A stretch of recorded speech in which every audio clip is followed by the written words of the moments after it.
আজ হবে রাখি বন্ধন স্পেশাল প্রাণহরা মিষ্টি বা কাঁচাগোল্লা মিষ্টি। মিষ্টি তৈরির সহজ রেসিপিগুলোর মধ্যে কাঁচাগোল্লা মিষ্টি তৈরির রেসিপি অন্যতম।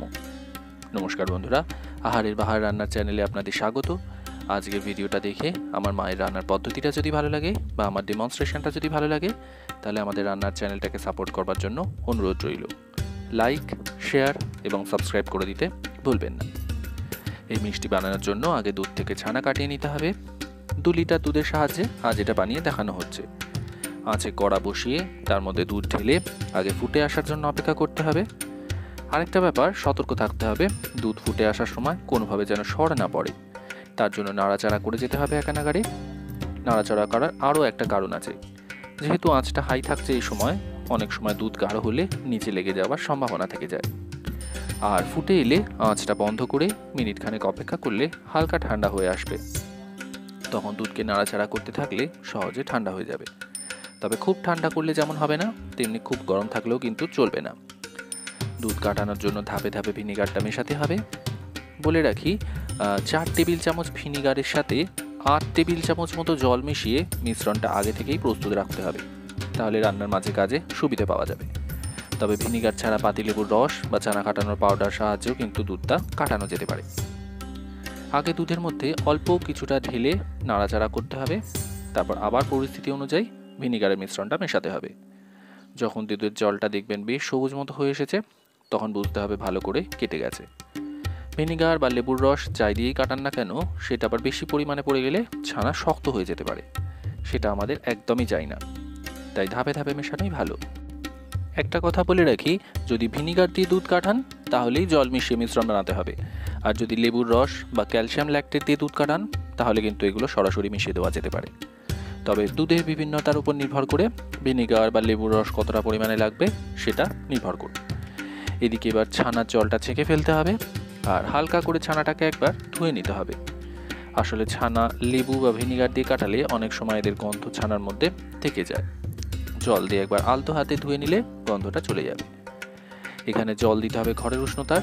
খুব ঠান্ডা জল ব্যবহার করলে হালকা গরম ছানার ওপর এই খুব ঠান্ডা জলটা পড়লে ছানা ডেলা পেকে শক্ত হয়ে যেতে পারে। ছানা শক্ত হলে ছানাকে মেখে একদম মিহি করে নেওয়ার কাজটা কিন্তু কঠিন হবে। আবার ছানার ভিতর জল যত কম থাকবে তত ভালো। তাই জল দিয়ে ধুয়ে নেওয়ার পরে ছানাকে মসলিন কাপড়ের মধ্যে রেখে মাথাটা মুড়ে 10-15 মিনিট মতো ঝুলিয়ে রেখে দেওয়া যেতে পারে। এবার ছানাকে হাত দিয়ে যত্ন করে মেখে নিতে হবে, যতটা সম্ভব মিহি করে। সব থেকে ভালো হয় যদি একটা খোলা ছড়ানো থালাতে এই ছানাকে দিয়ে মাখার কাজটা করা হয়। একটু সময় ধরে মেখে নিতে হবে, যাতে কোনো লাম্প বা দানা অংশ না থেকে যায়। যত স্মুথ হবে ততই মিষ্টির কনসিস্টেন্সিটা ভালো আসবে। মোটামুটি 4-5 মিনিট সময় ধরে একানাগারে হাত দিয়ে চটকে পিষে মাখার পরে একে এবার কড়াতে নিতে হবে।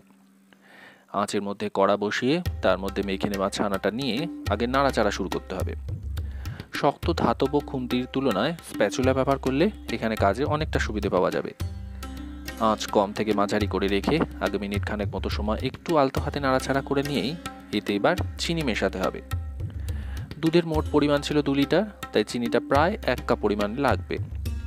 চিনি মেশালে টাইট হতে থাকা ছানাটা আস্তে আস্তে নরম হয়ে যাবে। চিনি জল ছেড়ে আসার জন্যই এই নরম হয়ে যাবে। এবার আঁচটা মাঝারি করে রেখে 3-4 মিনিট মতো সময় ধরে নেড়ে চেড়ে যেতে হবে, যাতে আস্তে আস্তে জলটা মরে মিশ্রণটা টাইট হতে শুরু করে। মিষ্টতা বাড়ানোর জন্য এবং চিটচিটে ভাবটা আনবার জন্য গুঁড়ো দুধ মেশাতে হবে। এবার 1/2 কাপ পরিমাণে গুঁড়ো দুধ লাগবে। আর দিতে হবে এলাচ। এলাচ গোটা দেওয়ার থেকে থেঁতো করে দিলে ভালো হয়, অথবা দোকানে যে এলাচ পাউডার পাওয়া যায় সেটাও ব্যবহার করা যেতে পারে।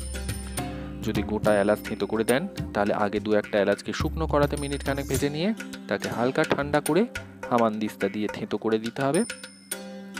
চাইলে এলাচের বিকল্প হিসেবে গোলাপ জল ব্যবহার করা যেতে পারে, এর গন্ধটাও কিন্তু মিষ্টির সাথে বেশ ভালো লাগে।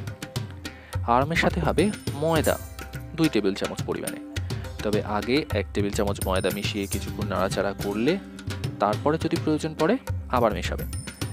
ময়দাটা মিষ্টির মণ্ডকে টাইট করতে সাহায্য করে এবং গোল্লা পাকালেও যাতে ভেঙে না যায় তার জন্য বিশেষ করে লাগে। আর ফাইনালি যেটা লাগবে 1 চা চামচ ঘি। ঘিয়ের গন্ধটা মিষ্টির সাথে খুব ভালো লাগে। ঘি মেশানোর পর আরও মিনিট 2 মতো সময় মাঝারি আঁচে রেখে উপর নিচ করে নাড়াচাড়া করে যেতে হবে। তারপরে আঁচ বন্ধ করে দিতে হবে।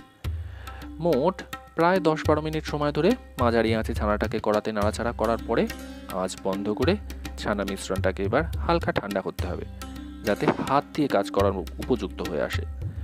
তবে মাথায় রাখতে হবে, হাত দিয়ে কাজ করার মতো ঠান্ডা করতে হবে।